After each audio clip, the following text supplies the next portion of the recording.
jaune, rouge pour les têtes de pression. Hein. Donc, hop, tête de pression première. Ça, c'est la tête de pression de l'effluent, du sac d'effluent recueil. Ça, c'est la tête de pression de la bobine. Du filtre, elle te le dit. Voilà. C'est important de le faire dans le bon sens. Là. Ensuite, la pompe, pompe de réinjection. Ça veut pompe de réinjection, ma foi. C'est le retour. Ouais. Et c'est là, alors, une chose à la fois. Retour malade. Hop. Donc, ok. Ok. C'est ça, toujours faire attention. Ça. Là, ok. Ensuite, ça, on le met. Mais elle clampera, déclampera quand elle fera son autotest avant de démarrer. Donc,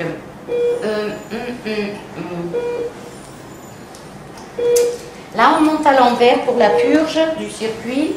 L'héparine,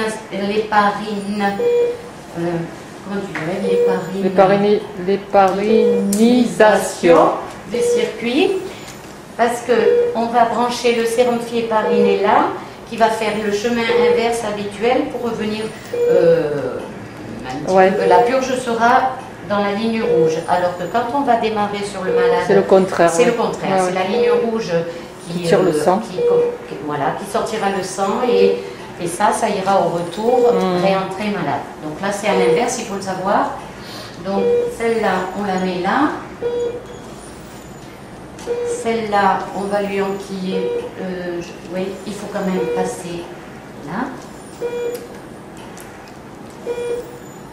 Ça, c'est le clan détecteur caillot R. Là, elle le fera son autotest tout seul.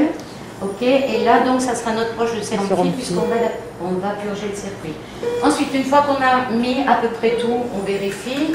On peut aussi, sans la démarrer, brancher l'héparine déjà, mais on ne la démarre pas. Hop. Là, la protamine qui sera sur le malade pour l'instant, on ne s'en occupe pas puisque ça sera pour après, quand on va brancher la dialyse. Là, voilà, c'est bon. Ensuite, donc, qu'est-ce qu'il nous reste à faire? Une seule petite chose, monter toutes les poches. Donc, la poche vide qui sert à recueillir l'effluent, on monte. Hop. Ça va? Je vais pas trop vite? Non, ça va. Pour toi, par exemple, ça te semble logique tout ça? Non, mais je l'avais déjà vu, à vrai dire, hein, je l'avais déjà fait, mais bon, c'est quelque chose que, bon, comme on ne fait pas vraiment souvent, c'est... Et là, ça te semble logique une fois que tu as... Ah, tu vois, j'ai oublié une tête de pression. Donc, bon, tout doit être prêt à...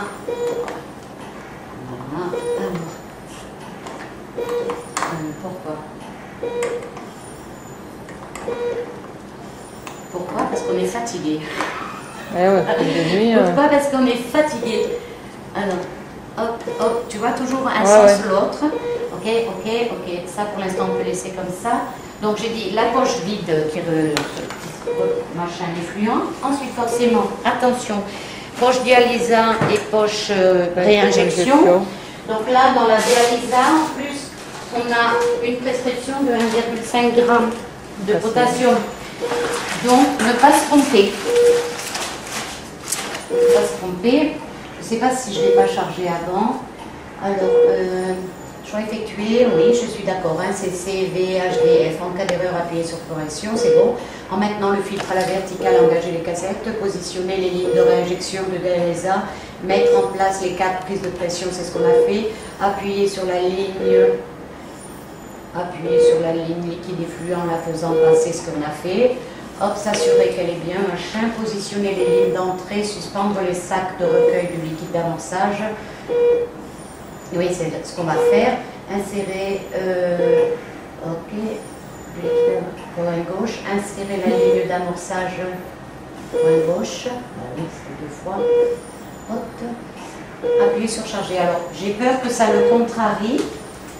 Le poids, donc je préfère faire. Allez, on y va donc.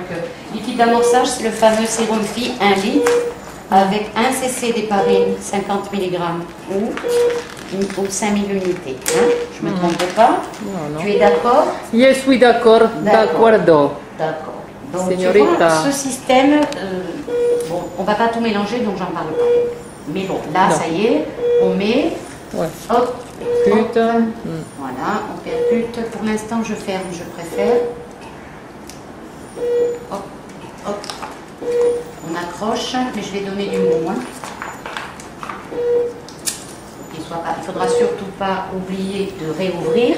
Donc le liquide d'amorçage est OK et le recueil du liquide d'amorçage est OK. On a fait en gros tout bien. Je pense qu'on pourrait mettre les deux systèmes, les deux poches, poche dialysa, poche réinjection montée. Peut-être après, non Hein? Suivre le... Oui, mais comme il ne le dit pas, je Voilà. préfère pas le faire. Il dit charger, on charge. J'espère qu'on a tout bien mis. Tu n'avais pas de seringue importante. Continuez. Tu n'avais pas de seringue importante. Non, j'avais le fait. Alors vérifiez que les câbles de POB, préparez le liquide d'amorçage et de dialyse et les solutions de réinjection et d'anticoagulant. Tu vois, il répète le liquide d'amorçage coin droit, connecter la ligne d'anticoagulant à la seringue, suspendre la solution, tout ce que je t'ai dit qu'on n'avait pas fait. Tu l'as anticipé, tu l'as. Oui, je pense qu'on aurait pu le faire très franchement. Ouais. Et ça fait gagner du temps et tu ne perds pas la tête. Bon, à savoir que finalement tu montes tout correct avec tout ce qui est léger, y compris le sérolophie épariné, et après ben, ils te disent de mettre les autres poches. Donc là nous sommes bien avec la poche de Dialysa. avec les 1,5 g de potassium pour faire prescription médicale.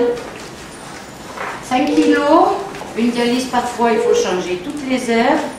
Donc les biceps sont fatigués. Parce qu'en plus il faut remuer. Là il y a la solution Vita, il ne faut pas oublier de la scratcher. Moi je préfère fermer toutes les lignes, comme ça je pense à les réouvrir toutes. Et donc là je vais prendre la poche de réinjection et on sera OK pour qu'elle fasse sa purge.